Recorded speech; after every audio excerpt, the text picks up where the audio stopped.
Assalamualaikum warahmatullahi wabarakatuh. Apa kabar anak soleh dan soleha? Apa kabar ayah bunda? Semoga kita semua dalam lindungan Allah SWT. Jumpa lagi di semester 2. Kita akan belajar tematik tema 6.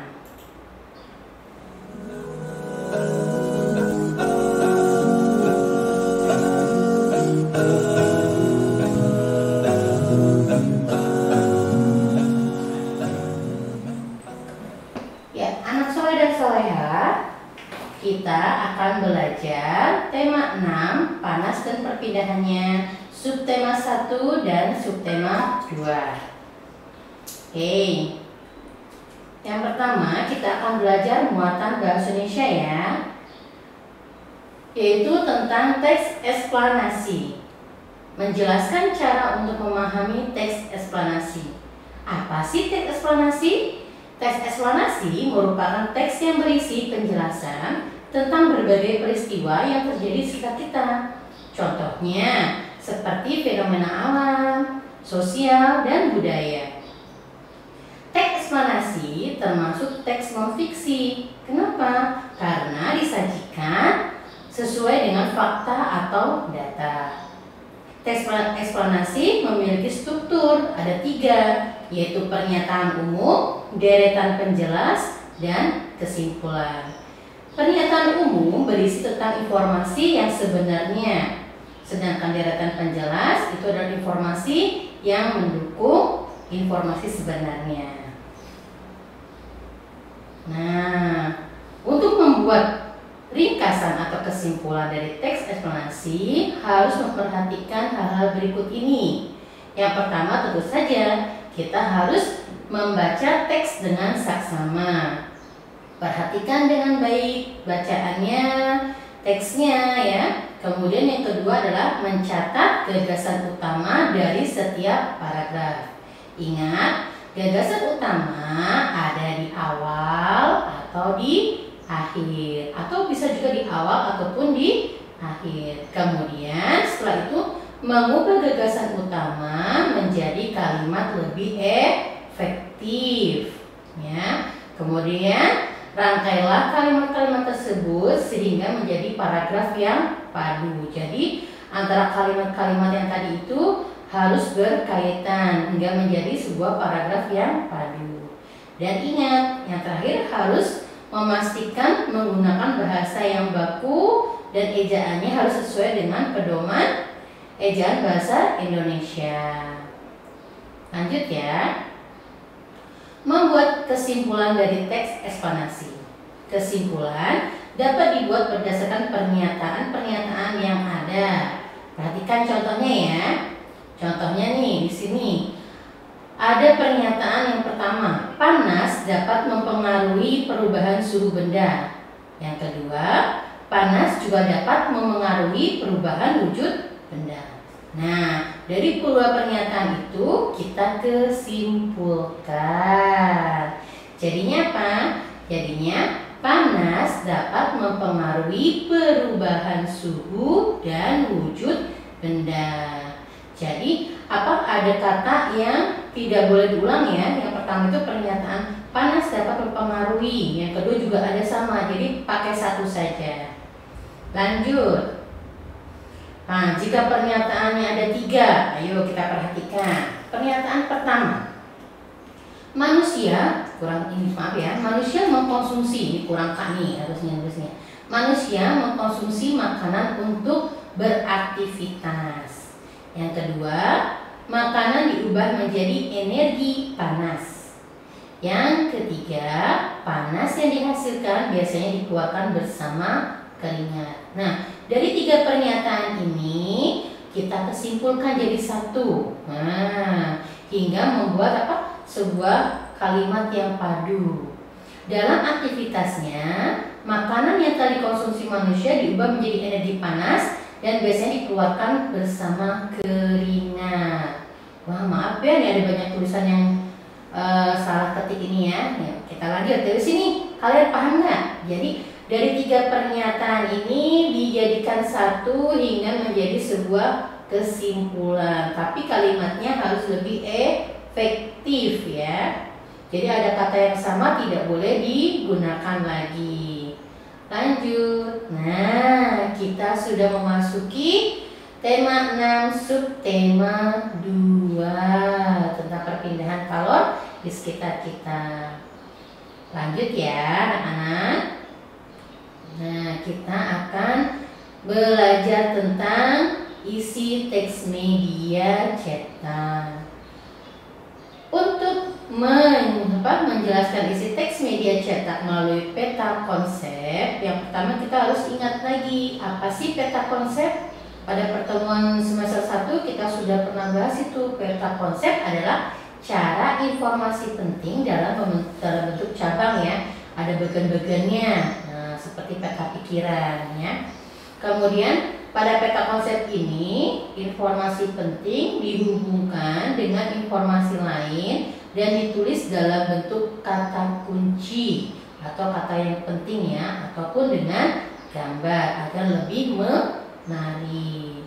Selanjutnya, melalui peta konsep, sekumpulan data atau informasi diolah agar dapat dipahami oleh pembaca. Jadi, ingat harus menggunakan kata kunci yang mudah dipahami oleh pembaca, jangan yang sulit-sulit. Lanjut. Membuat kesimpulan isi teks media cetak. Kesimpulan dibuat dengan cara menentukan intisari atau inti dari teks atau paragraf tersebut. Nah, kemudian inti itu berdasarkan hasil uraian melalui beberapa poin atau peta konsep. Setelah itu memperhatikan pemilihan kata atau ejaannya. Jadi kata-katanya harus benar, tadi yang saya bilang, pemilihan katanya harus tepat karena akan dibaca oleh orang lain. Jadi agar orang lain itu bisa memahami tulisan kita. Lanjut. Isi teks media cetak melalui pokok pikiran. Kita ingat tidak pada pelajaran semester 1 kita sudah membahas tentang pokok pikiran, kalimat utama atau gagasan utama ya. Nah, pokok pikiran terdapat pada setiap paragraf. Di mana itu? Nah, pokok pikiran itu terdapat pada kalimat utama yang biasanya di awal atau di akhir paragraf, atau bisa juga di awal atau akhir paragraf. Jadi sebuah paragraf itu bisa kalimat utamanya 2, di awal ataupun di akhir. Kemudian dengan mengetahui pokok pikiran setiap paragraf, kamu dapat menjelaskan isi teks media cetak menggunakan bahasamu sendiri ya, agar lebih dipahami oleh orang lain. Lanjut. Nah, perhatikan di sini. Perhatikan contohnya. Embun terbentuk dari proses perubahan uap-uap air menjadi titik-titik air. Proses terbentuknya embun ini biasanya terjadi pada malam hari saat suhu udara cukup dingin. Saat udara dingin, udara tidak mampu menampung uap air dalam jumlah banyak. Uap air yang tidak mampu ditampung itulah yang kemudian berubah menjadi titik-titik air atau embun.